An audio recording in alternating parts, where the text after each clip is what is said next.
এখন জুনিয়র সাকিব জীবিত হলেও মৃত। ও জিন্দা লাশ একজন। আমার মতে। আপনারা কি জানেন আমি জানি না। ও ব্যক্তিগতভাবে কেমন মানুষ এটা আপনাদের কাছে বলছি না, ভালো খারাপ সেটা বলছি না। আমি বলছি ও একটা মানুষ, একটা পুরুষ অঙ্গ কেটে দিয়েছে সেটা নিয়ে বলছি আমি। আসলে আপনি হয়তো অবগত আছেন যে জুনিয়র সাকিব আসলে সাকিব খানের খুবই একটা অন্ধভক্ত ছেলে।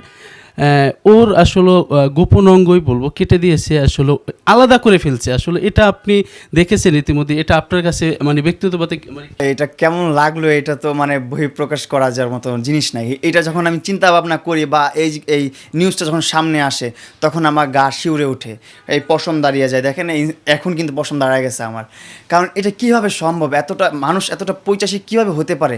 একটা পুরুষের পুরুষ অঙ্গটাই তো মেন, এইটাই তো সব, এটার জন্যই তো জীবনে এত কষ্ট, এত কিছু, সব কিছু, কত ধরনের মেনটেনেন্স, সব কিছু তো এটার জন্যই, আর পেটটার জন্য, আর কিছু তো নাই। তো একটা মানুষ ওর জীবনটা, লাইফটা এখন কি হবে, লাইফটা কী হবে মানে যখন ভাবি তখন শরীর শিরশির করে, পশম দাঁড়ায় যায়। আমি মনে করি যে এটা একদমই খারাপ হয়েছে ওর সাথে, এটা কখনো হবার ছিল না। এটা আসলে এটার তীব্র নিন্দা জানাই আমি এই জিনিসটার। আসলে আমাদের তো পুরুষ জাতির জন্য আসলে এটা একটা কলঙ্কজনক বিষয় হয়ে দাঁড়াইছে মনে হচ্ছে, বা আমরা অন্যান্য পুরুষরা আসলে মা বোন তো সবারই আছে, এরকম কাজ কি আসলে শিকার দ্বারায় আসলে এই শিখা যেটা করছে ওর দেখা দেখি আরও কিছু মানুষ যারা আছে মেন্টাল টাইপের, সাইকো টাইপের মানুষ, তাদের মাথাও কিন্তু এরকম মেন্টালিটি এখন চলে আসছে যে ও কাটছে আমিও কেটে ফেলবো। এখন ওর একটা যদি ভালো বিচার হয়, ভালো কিছু হয়, তখন ওই মানুষগুলো ভয় পাবে আর এগুলো করবে না। আর এখন যে জিনিসটা অনেক বেশি চলতেছে, নারীদের কিন্তু অনেক ভালো সুবিধা দিয়ে রাখছে আমাদের গভর্নমেন্ট। এটা কিন্তু খুবই ভালো জিনিস। যারা হচ্ছে অসহায় নারী শিশু, যারা হচ্ছে নির্যাতনের শিকার হচ্ছে, তাদের জন্য ভালো একটা আইন রেখেছে আমাদের সরকার। এটা খুবই ভালো জিনিস, এটাকে আমরা অ্যাপ্রিসিয়েট করি। কিন্তু এই ভালো জিনিসটার অপব্যবহার করতেছে অনেক মানুষ। তো আমি চাই যে এই অপব্যবহারটা যেন না হয়, এটা যেন একটা সুব্যবহার হয়, অ্যান্ড সবাই লক্ষ্য রাখবেন এই জিনিসটার দিকে। আর আমি চাই এই জিনিসটা আর না ঘটুক বাংলাদেশে। এটা এত খারাপ একটা জিনিস, পুরুষ সঙ্গে কেটে ফেলছে। আমি জাস্ট ব্ল্যাঙ্ক হয়ে গেছি যখন এটা দেখছি, এটা ভাবছি, আমি ভাবলেও আমার গা শিরশির করে, কীভাবে সম্ভব ভাই? আসলে নারীর আসলে আইন রয়েছে, পুরুষের কোনো আইন নেই। আপনিও আসলে এটার ভুক্তভোগী, আপনি কি বলবেন যে এটা পুরুষের আইন হওয়া উচিত কিনা? এটা সরকার যেভাবে ভালো মনে করে, যেটা ভালো হয় সেটা অবশ্যই করবে। আমি মনে করি সবার জন্যই সমান হওয়া উচিত, অ্যান্ড সব দিকেই বিবেচনা করা উচিত। যা আছে ভালো আছে আলহামদুলিল্লাহ।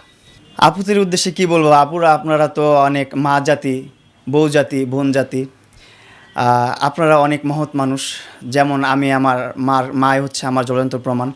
তিনি আমাকে অনেক কষ্টে গড়ে তুলছে, অ্যান্ড এখন হচ্ছে আমি একটা সাকসেসের একটা চূড়ায় আছি, সাকসেসের একটা রাস্তায় আছি, যেই সিঁড়িতে আছি। আপনারা যদি সাপোর্ট করেন, সেই সাকসেস আমার লাইফে চলে আসবে খুব শীঘ্রই, লেট হবে না। অ্যান্ড আপনারা অবশ্যই খেয়াল রাখবেন, একটা মেয়ে মানুষ চাইলে একটা পুরুষকে অনেক সফল করতে পারে, আর একটা মেয়ে মানুষ চাইলে একটা পুরুষকে নিমিষেই ধ্বংস করতে পারে।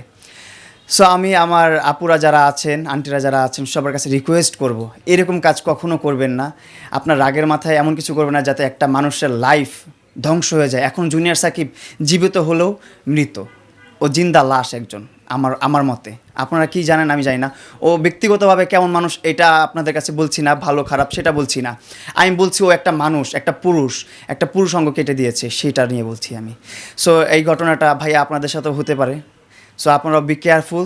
আপনারাও হাসি ঠাট্টা মশকরা না করে আপনারাও একটু ওকে নিয়ে কথা বলেন, একটু ভালো পোস্ট করেন, ভালো লেখালেখি করেন, মানুষকে একটু সচেতন করেন। আল্লাহ হাফেজ।